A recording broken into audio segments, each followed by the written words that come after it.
मंडळी, जर तुम्ही पहिल्यांदा तिरुपतीला जात असाल तर तुम्हाला हा व्हिडिओ फायदेशीर ठरणार आहे.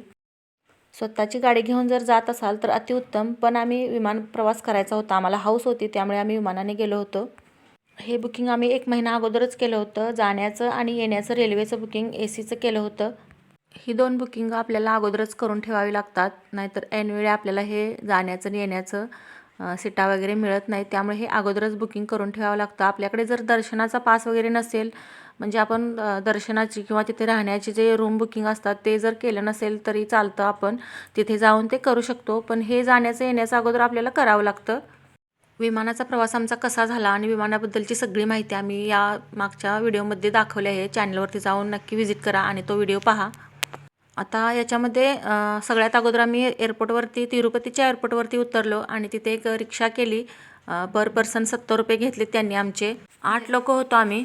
सगळ्यांचे मिळून 560 रुपये होत होते. आम्ही त्यांना 600 रुपये दिले आणि बस स्टँडजवळ आम्हाला त्यांनी सोडलं आणि या बसमध्ये आम्ही सगळी बसलो. या बससुद्धा 2 प्रकारच्या असतात. एक नॉर्मल आपली ही आम्ही जी घेतली आहे ती बस, आणि दुसरी ACची बस असते. आम्ही घेतलेल्या बसला पर पर्सनला 90 रुपये असे दिले आणि दुसऱ्या ACच्या बसला 120 रुपये बसतात. तर ही बस आपल्याला कशासाठी घ्यायची आहे? आता तिरुपतीतून तिरुमलावरला जायला ही बस आपल्याला घ्यायची आहे.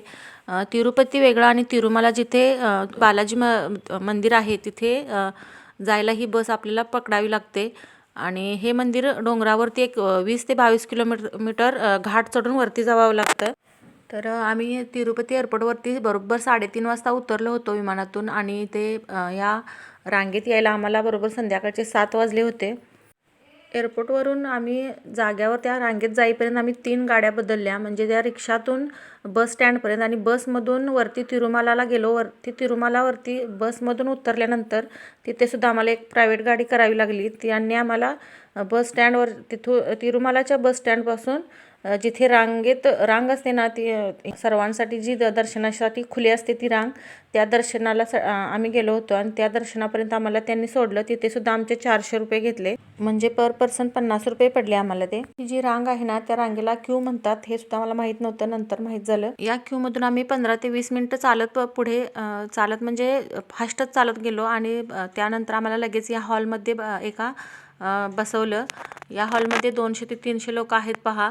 त्यानंतर लगेच आम्हाला नाश्ता वगैरे त्यांनी दिला. म्हणजे तिथे येतातच, त्यांचं टायमिंग झालं की वाटायला येतात. ते खाऊन आम्ही इथेच सगळी झोपलीत. 1-3 तास आमच्या या हॉलमध्ये गेले आणि इथे पहा चार्जर सॉकेट आपण चार्जिंगला लावू शकतो मोबाईल. त्यामुळे आम्ही या क्यूमधून बाहेर काढल्यानंतर हॉलमध्ये जाताना मी पळत पुढे गेले आणि जिथे फोन आपण चार्जिंगला लावू शकतो अशा ठिकाणी आम्ही जाऊन जागा पकडली आणि तिथेच जाऊन बसलो.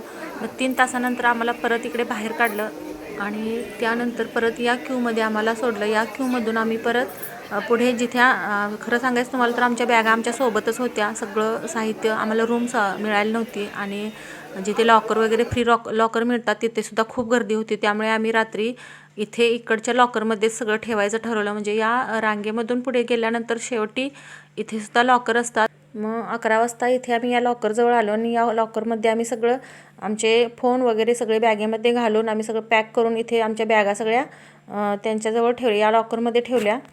आपण जमा केलेल्या बॅगा आपल्याला इकडे मिळतात पहा. या कमानीपासून इकडे साईडलाच इथूनच आत वाट आहे पहा आणि इथून आपल्याला आत जायचं आहे आणि तिथं आपल्याला जिथं बॅगा आपण सबमिट करतो तिथे आपल्याला काउंटरचं नंबर सांगतात, तिथे आपण त्या बॅगा जाऊन घ्यायच्या आहेत. तर मंडळी, आम्ही संध्याकाळी 7 वाजता आम्ही दर्शनासाठी आतमध्ये गेलो होतो. त्यानंतर 11 वाजेपर्यंत आम्ही एका हॉलमध्ये होतो आणि नंतर तिथून पुढे आमच्याकडे फोन वगैरे काही नव्हतं. मग आम्हाला दुसऱ्या एका हॉलमध्ये नेलं. तिथं रात्रभर आम्ही बसून काढलं, कारण आमच्या अंगावरती काहीच नव्हतं किंवा अंतरायला सुद्धा काही नव्हतं. खाली फरशी थंड होती आणि थंडीसुद्धा होती, त्यामुळे थंडी वाजत होती आणि कोणाला झोपसुद्धा लागली नाही. मंडळी, लक्षात ठेवा, जर थंडी असेल आणि थंडीच्या दिवसात जर तुम्ही जात असाल तिरुपतीला तर तुमच्यासोबत एखादी बॅग चालू शकते आणि त्याच्यामध्ये एक शाल वगैरे घेतली तरी चालते अंगावरती घ्यायला, आणि ती बॅग पुढे नेली तरीसुद्धा चालते. पुढे जाऊन 1-2 ठिकाणी बॅगेचं चेकिंग वगैरे होतं, पण काही म्हणत नाहीत, फोन वगैरे अजिबात काही इलेक्ट्रॉनिक वस्तू घेऊ नका. त्यानंतर रात्रीच्या 11 वाजल्यापासून सकाळी पहाटे 9पर्यंत आम्ही एका दुसऱ्या हॉलमध्ये होतो. त्यानंतर 9-9:15च्या दरम्यान काहीतरी आम्हाला त्या दुसऱ्या हॉलमधून बाहेर काढलं आणि मग परत आम्ही एका क्यूमध्ये घालवलं आम्हाला. त्या क्यूमधून एक तासाभरात लगेच आम्हाला दर्शन झालं. म्हणजे 10ला बरोबर आमचं दर्शन झालं सकाळी. रात्रीचे 7 वाजल्यापासून सकाळी 10 वाजेपर्यंत पहा. तर आमचे किती तास झाले दर्शनासाठी, तर 15 तास आम्हाला लागले दर्शन होण्यासाठी.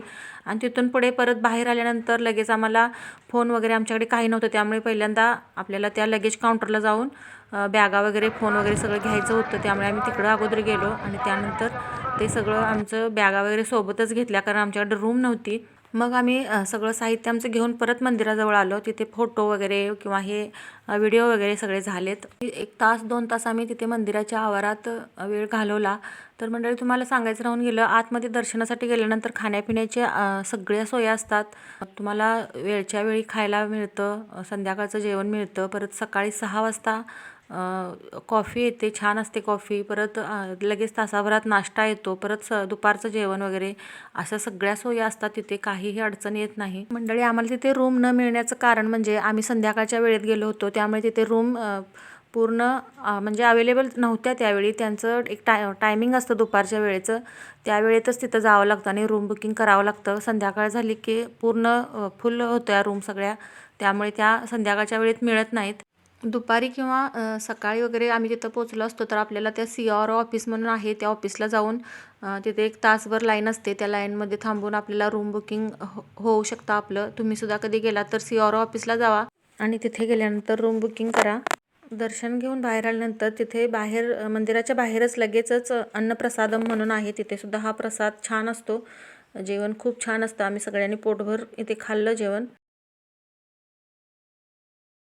त्यानंतर दर्शनाला जाताना आपल्याला एक टोकन दिला जातो.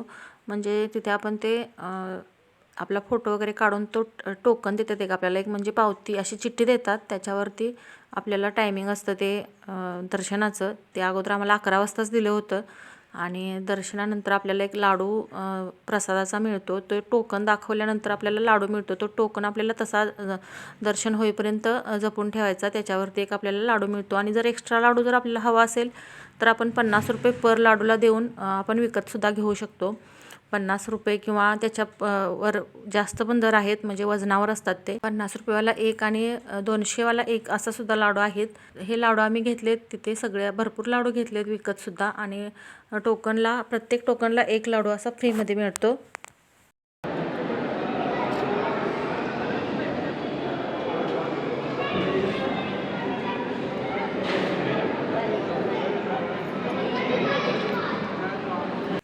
प्रसादम घेतल्यानंतर आम्हाला तिरुमाला डोंगरावरती फिरायला पण जायचं, म्हणजे इथं बघण्यासारखी ठिकाणं कोणकोणती आहेत ते पाहायची पण होती. त्यामुळे आम्ही एक प्रायव्हेट गाडी ठरवली. प्रसाद घेऊन मंदिराच्या बाहेर येईपर्यंत आम्हाला 1 वाजला होता. आम्ही त्या दिवशीचं फ्रेश झालो नव्हतो, त्यामुळे आम्ही इथे वेंकटाद्री निलयम हे एक सदन आहे, नवीनच आहे हे. इथे आतमध्ये जाऊन आम्ही सगळी फ्रेश झालो. सगळ्यांनी गरम पाण्याची सोय आहे, गरम पाण्याने आंघोळा केल्या, छानपैकी सगळी फ्रेश झालो. मग दुसरीकडे जिथे तिरुमालावरती 6 ठिकाण आहेत तिथे आम्ही फिरायला गेलो. माधव निलयम, पद्मनाभ निलयम, यात्री सदन 3, यात्री सदन 1, वेंकटाद्री निलयम हे सगळे असे ठिकाण आहेत जिथे लॉकरची सुविधा आहे आणि तुम्हाला विश्रांतीसाठी इथे थांबता येतं. तिथे लॉकरमध्ये तुम्ही तुमचं साहित्य 1 दिवस 24 तासासाठी ठेवू शकता आणि तुम्ही विश्रांती किंवा बाहेरून कुठे फिरून आलात तरी सुद्धा ते चालतं. आणि ते आधार कार्ड प्रत्येकाने जर दाखवलं ना तर प्रत्येकासाठी एक चटई आणि एक बेडशीट मिळतं. ज्यांना रूम मिळालेली नाही ना त्यांच्यासाठी ही सुविधा अतिउत्तम आहे. तर आता तिरुपतीचं दर्शन झालं सगळं. तिथलं झाल्यानंतर तिरुमलावरती आपल्याला कोणकोणती ठिकाणे फिरायची आहेत ते पाहूया आता. तर हे पहिलं ठिकाण आहे. इथे बालाजीच्या चरण पादुका आहेत आणि हे जे पाळणे दिसत आहेत ना छोटे छोटे सोनेरी कलरचे, ते इथे नवसाने बांधलेले आहेत. म्हणजे ज्यांना कुणाला मुलं वगैरे नसतात ना त्यांनी नवस बोलताना हे पाळणे झाडाला बांधलेले आहेत. तर चला आता आम्ही गेलोय दुसऱ्या पॉईंटला. हा पॉईंट आहे शिलातोरणम. तर इथे एक दगडाची अशा इमारतीसारखे म्हणजे दगडावर दगड असं रचलेलं आहेत भरपूर आणि मोठे मोठे दगड आहेत. त्याला कमान वगैरे असं म्हणतात. हे पहा, तुम्ही पाहू शकता अशी कमान तयार झालेली आहे दगडाची. ही खूप वर्षापूर्वीपासून आहे इथे. असं म्हणतात की 1.5 दशलक्ष वर्षापूर्वी इथे ही कमान तयार झालेली आहे दगडाची आणि तेव्हापासून इथे ही आहे तशी आहे. आणि तिथून पुढे दुसरा पॉईंट आहे, तिसरा पॉईंट आहे. तो पॉईंट बघायचा जाताना इथे पहा एक स्टॅच्यू बसला होता. म्हणजे तो जिवंत स्टॅच्यू होता आणि आम्हाला अगोदर वाटलं तो डुप्लिकेटच आहे, पुतळा आहे असं वाटलं. मग आम्ही तो खरोखर एक जिवंत माणूस आहे हे पाहिल्यानंतर आम्ही त्याच्याबरोबर फोटो वगैरे काढले. आता जे तुम्ही पाणी पाहिलं ना, ते म्हणतात की विष्णू भगवान इथून वरून जात असताना त्यांना इथे त्यांची नजर खाली गेली, तिथे पाणी होतं आणि तिथे खूपच घाण होती, त्यामुळे त्यांना त्रास झाला आणि तिथे ते साफ करण्यासाठी उतरले आणि त्यांचं चक्र हातातलं चक्र आहे ना ते तुटून खाली पडलं आणि त्यामुळे इथे या पाण्याला, या छोट्याशा तलावाला चक्रतीर्थम असं नाव पडलं.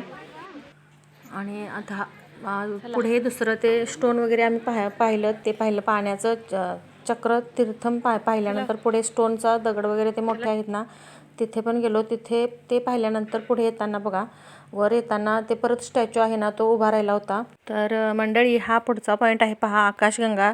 इथलं पाणी बालाजीच्या अभिषेकासाठी इथलं पाणी नेतात. पुढचा विनाशम आणि वेणुगोपाल. आम्हाला आम्ही प्रायव्हेट गाडी केली होती ना, त्यांनी आम्हाला जपाली आणि वेणुगोपाल हा पॉईंट दाखवलाच नाही आम्हाला. तर मंडळी, आपण जाताना सर्च करून जायचं की आपण कुठे कुठे जायचं आणि आपल्याला काय काय पाहायचं आहे नाहीतर आपल्याला तिथली लोक फसवतात सुद्धा. तर अशा पद्धतीनं हा आमचा तिरुमलावरचा प्रवास झाला आणि नंतर आम्ही तिरुपती येऊन एक वस्ती केली. अशा पद्धतीनं आमचा तिरुपतीमधला दर्शन आणि प्रवास खूप छान झाला. तिरुपतीमधली 2-3 ठिकाणं आणि रेल्वेचा प्रवास हा व्हिडिओ सुद्धा लवकरच येईल. चला तर मग परत भेटू. धन्यवाद.